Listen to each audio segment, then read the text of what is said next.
What is up, killers? Kevin today, back with a brand new episode of 5 new console mods to hit the Bethesda.net website this week. This is going to be episode 572 within my series. But without further ado, guys, let's just jump straight into the video. Butterflies improved, coming in at 2 megabytes of a download. I do believe this might be a port from the nexusmods.com with full perms and permissions to head over to the Bethesda.net website. Each butterfly mesh was given improvement for the UV maps for a static and beautiful looking texture throughout. The default texture path was changed too. Bug jars are not included within this particular mod, therefore the models and textures were not changed. It's the standalone butterflies that you will see in and about your game as well. As you can tell on the screen now, some of them do look absolutely phenomenal. Some actually look pretty realistic, but you guys got to remember, as always, the video clips do not do this particular mod any justice. So if you're interested in upgrading somewhat of a small insect floating around the majority of a game for 2 megabytes of a download, give this one a try and promise you'll be staring at butterflies a little bit longer than you usually would do.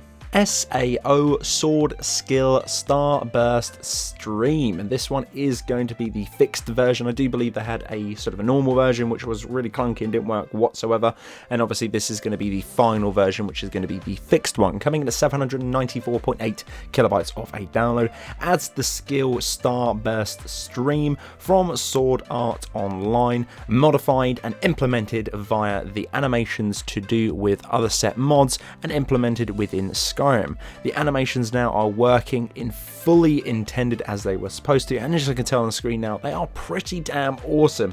Now there is a collection of these on the Bethesda website that has hit this week, and we will be covering all of them, if not the majority of them, on the channel too. This one is definitely going to be exciting and interesting. If you do want to mix up sort of a really extreme sort of fantasy look to combat, then this mod is going to be a must to pick up.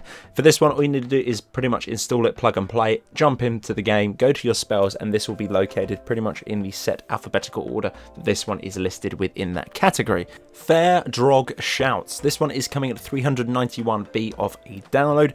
This mod simply makes the Death Lords wait the full 45 seconds before using the unrelenting force shout, exactly the same as you would within the game. In the vanilla game, they would only have to wait 15 seconds before then popping the shout once again. Incredibly frustrating when there is multiple enemies of this particular type, e.g. the Death Lords, and this makes the change wait for everyone to enjoy, not only for yourself but obviously for the Draugr too, because otherwise it's extremely unfair and very unbalanced. This is pretty much a simple tweak to the vanilla script. Comminus. Sword of Malacath, coming in at 11.4 megabytes of a download, a nexusmods.com port to the Bethesda.net website with full permissions too.